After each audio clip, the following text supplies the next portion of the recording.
योग सिद्धि या तत्व ज्ञान का प्रभाव। जिस प्रकार मृतिका से मलिन हुआ बिंब मतलब सोने या चांदी का टुकड़ा शोधन किए जाने पर तेजोमय होकर चमकने लगता है, उसी प्रकार देहधारी जीव आत्म तत्व का साक्षात्कार कर अद्वितीय अकृतकृत्य और शोकरहित हो जाता है।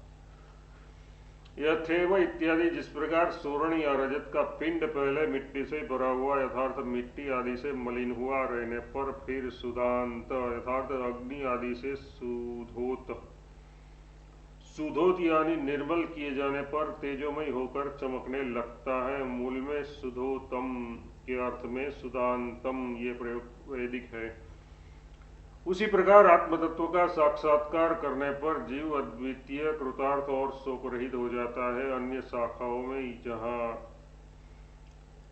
तदत्तमी प्रतीक्षे देही ऐसा पाठ है वही भी वही अर्थ है। योग सिद्धि या तत्वज्ञ की स्थिति किस प्रकार जानकर जीव शोकरहित होता है सो श्रुति बताती है। जिस समय योगी दीपक के समान प्रकाश स्वरूप आत्मभाव से ब्रह्म तत्व का साक्षात्कार करता है, उस समय उस जन्मा निश्चल और समस्त तत्वों से विशुद्ध देव को जानकर वह संपूर्ण बंधनों से मुक्त हो जाता है। यदा इत्यादि जिस समय यथार्थ जिस अवस्था में आत्म तत्व से अपने आत्मस्वरूप में कैसे आत्मस्वरूप से दीपोपमम दीपक स्थानीय यथार्थ प्रकाश स्वरूप से ब्रह्म तत्व का साक्षात्कार करता है, यह तो शब्द निश्चयार्थक है।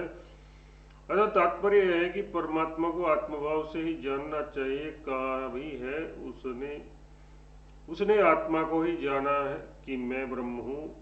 कैसे ब्रह्म का साक्षात्कार करता है सो किसी अन्य से उत्पन्न नहीं हुआ। ध्रुव यथार्थ अपने स्वरूप से च्युत नहीं होता और संपूर्ण तत्वों यानी अविद्या और उसके कार्यों से विशुद्ध अस्पुष्ट है। उस देव को जानकर जीव अविद्या आदि समस्त पासों से मुक्त हो जाता है। परमात्मा स्वरूप का वर्णन। परमात्मा को आत्मभाव से जाने ये कहा गया।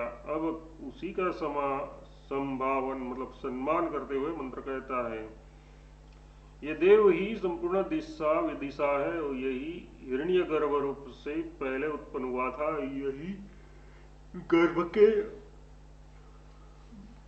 यही गर्भ के अंतर्गत है, यही उत्पन्न हुआ है और वो यही उत्पन्न होने वाला है। ये समस्त जीवों में प्रतिष्ठित और सर्वोत्तमुख है।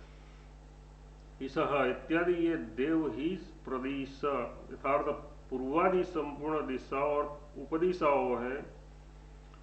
ये हिरण्य गर्भ रूप से सबसे पहले उत्पन्न हुआ था, यही गर्भ के भीतर विद्यमान है, यही शिशु रूप से उत्पन्न हुआ है, यही उत्पन्न होने वाला भी है, यही समस्त जीवों में प्रत्यंग अंतरात्म रूप से स्थित है। समस्त प्राणियों के मुख इसी के हैं, इसलिए ये सर्वोत्तमुख है। ये अब योगी के समान नमस्कार आदि अन्य साधनों को भी कर्तव्य रूप से प्रदर्शित करने के लिए श्रुति कहती है, जो देव अग्नि में है, जो जल में है और जिसने संपूर्ण भुवन को व्याप्त कर रखा है तथा जो औषधि और वनस्पतियों में भी विद्यमान है, उस देव को नमस्कार है। यो देवो इत्यादि जिसने संपूर्ण भुवन को यथार्थ स्वयं रचे हुए संसार मंडल को व्याप्त कर रखा है, जो जल आदि औषधियों में और अस्वस्थ आदि वनस्पतियों में भी विद्यमान है, उस विश्वात्मा जगत के मूल कारण परमेश्वर को नमस्कार है। नमः शब्द की द्विरुक्ति आदर के लिए और अध्याय की समाप्ति के लिए है। इति श्री गोविंद भगवत पूज्य पाद शिष्य परमहंस परिवाजाचार्य श्री मच्छकरंद भगवत प्रणीते श्वेतास्वोपनिषद द्वादशे द्वितीयोऽध्यायः। तृतीय अध्याय एक ही परमात्मा में शासक और शासनीय भाव का समर्थ। तो द्वितीय परमात्मा में शासक और शासनीय आदि भाव कैसे रह सकते हैं, ऐसी आशंका करके श्रुति कहती है, जो एक जालवान मायावी अपनी ईश्वरीय शक्तियों से शासन करता है, सो अकेला ही ऐश्वर्य से योग होने पर और जगत के प्रादुर्भाव के समय अपनी शक्तियों से संपूर्ण लोगों का शासन करता है, उसे जो जानते हैं वे अमर हो जाते हैं। ये एको इत्यादि जो एक परमात्मा है वह जालवान है, तो दुस्तर होने के कारण जाल माया का नाम है। भगवान ने भी ऐसा ही कहा है कि मेरी माया को पार करना कठिन है। उस जाल से जो युक्त है वह परमात्मा जालवान है। तथा अस्य अस्ति वह उसका है। इस व्युक्ति के अनुसार जालवान शब्द सिद्ध होता है। जालवान यथार्थ मायावी परमेश्वर मायोपाधिक होकर शासन करता है। किनके द्वारा शासन करता है, इसके उत्तर में कहते हैं ईशनिभि, अपनी शक्तियों के द्वारा।